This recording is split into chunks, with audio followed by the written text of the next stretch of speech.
Harshvardhan Patil sir आपल्यासोबत आहेत। Sir, Baramati संदर्भात आज बैठक होती अशी माहिती मिळाली, काय नेमका सूचना करण्यात आलेल्या पक्षाकडून वरिष्ठांकडून?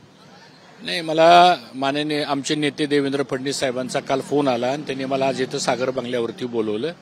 विस्तारानं आमची जवळपास 1 तास या सगळ्या मुद्द्यावरती चर्चा झाली। एक गोष्ट निश्चित आहे की माननीय मोदी साहेबांना तिसऱ्यांदा या देशाचं पंतप्रधान करण्यासाठी आम्ही सर्वजण तर प्रयत्नाची पराकाष्ठा करणारच आहोत, त्याबद्दल काही दुमत नाही।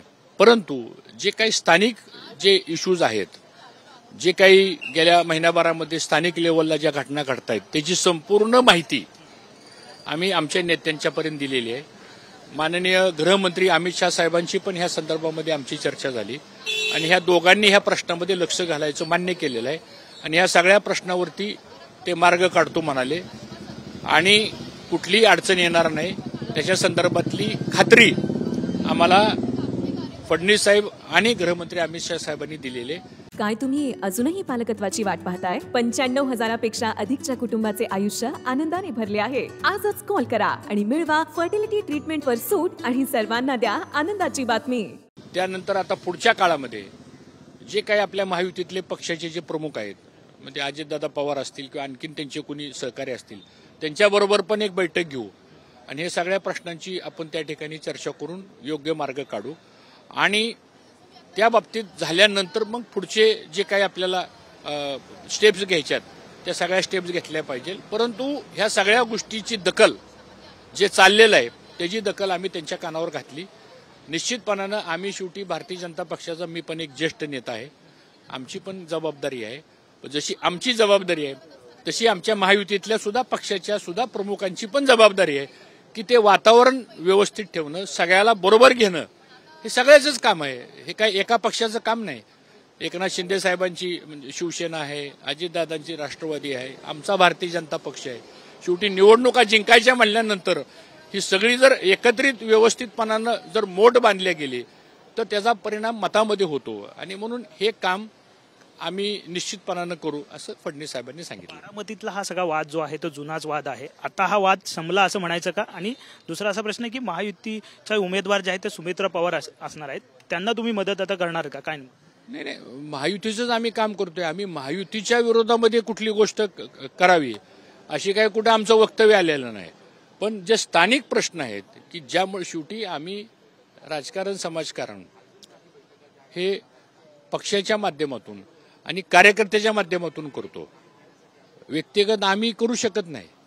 पक्षाची संघटना आणि कार्यकर्त्याचं बळ, आता संघटना पण वाढली पाहिजे, प्रत्येकाला आपापला पक्ष वाढवण्याचा अधिकार आहे, मग पक्ष संघटनाही वाढली पाहिजे। आम्हालाही असं वाटतं की भारतीय जनता पक्षाचाच सातत्यानं ताकद वाढली पाहिजे। पण आता महायुती झाली, आता महायुतीमध्ये काही इतर पक्ष आले तर ठीक आहे, त्याही पक्षांनी सुद्धा ही जबाबदारी घेतली पाहिजे की बाबा आपल्याला महायुती म्हणून आपल्याला वातावरण कुठेही कलुषित होता कामा नये, लोकांचा त्याचा त्रास लोकांना होता कामा नये। शेवटी मतदार राजे आहे, शेवटी आपल्याला त्याच्यासमोर जायचं आहे आपल्याला आणि म्हणून त्या लोकांच्या मनातली जी खतखत आहे ती आम्ही त्यांच्यासमोर बोलून दाखवली। मला असं वाटतं त्याच्याबद्दलची एक बैठक होणार आहे। त्या बैठकीला देवेंद्र फडणवीस साहेब म्हणाले की आम्ही अजितदादांना पण बोलू, आपण बसू। आणि मला 1 महिन्यापूर्वी अजितदादांचाही फोन आला होता मला आणि त्यांना सुद्धा मी ही गोष्ट सांगितली की बाबा अशाची परिस्थिती आहे। मग ते सुद्धा म्हणाले की तुम्ही, मी, देवेंद्र फडणवीस साहेब, बावनकुळे साहेब आपण एकत्र बसू।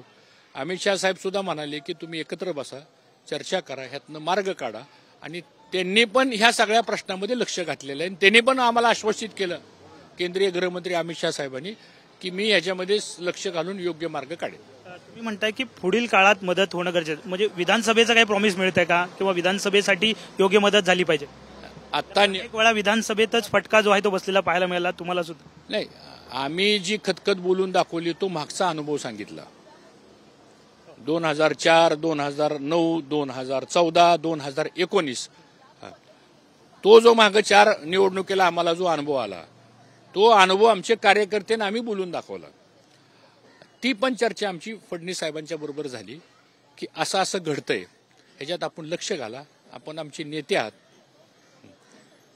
तुमच्या नेतृत्वावर, मोदी साहेबांच्या नेतृत्वावर आणि अमित साहेबांच्या नेतृत्वावर आमचा पूर्ण विश्वास आहे। आमचे प्रांताध्यक्ष असतील तुम्ही ह्याच्यात लक्ष घाला आणि या संदर्भात तुम्ही ठरवा योग्य ती भूमिका.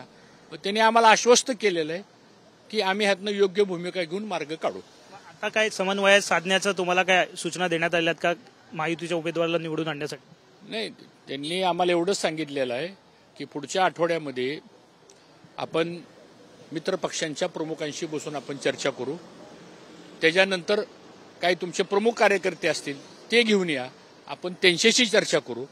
पुन्हा समन्वय समिती जी आहे त्या समन्वय समितीशी बसून आपण चर्चा करू आणि मग मी स्वतः त्या भागामध्ये येतो. फडणवीस साहेब म्हणले मी स्वतः त्या भागामध्ये येतो, लोकांची मतं जाणून घेतो, कार्यकर्त्याच्या बैठक आपण घेऊ आणि ते स्वतः इंदापूरला येतो म्हणून त्यांनी सांगितलं मला. आणि इंदापूरला येऊन आपण एक कार्यकर्त्याचा मेळावा घेऊ. तो नंतर हे सगळं आजच्या बैठकीमध्ये त्यांनीहून आम्हाला सांगितलं. मला असं वाटतं आता आमचे हे नेते आहेत त्यांना ह्या सगळ्या गोष्टी माहीत आहेत. मी सांगण्यापेक्षा त्यांना ह्या सगळ्या गोष्टी माहीत आहेत आणि त्यांनी सांगितलं तुम्ही चिंता करू नका, ह्याच्यातला योग्य मार्ग आम्ही काढू. साहजिकच आहे. हर्षवर्धन पाटील आपल्या सोबत होते. त्यांनी म्हटलेलं आहे की देवेंद्र फडणवीस यांच्या सोबत जी बैठक झाली या बैठकीमध्ये योग्य तोडगा जो आहे तो काढू असं आश्वासन जे आहे ते त्यांना देण्यात आलंय. कॅमेरामॅन रोहन पवारसह विनायक डावरू, ट्विन मराठी, मुंबई.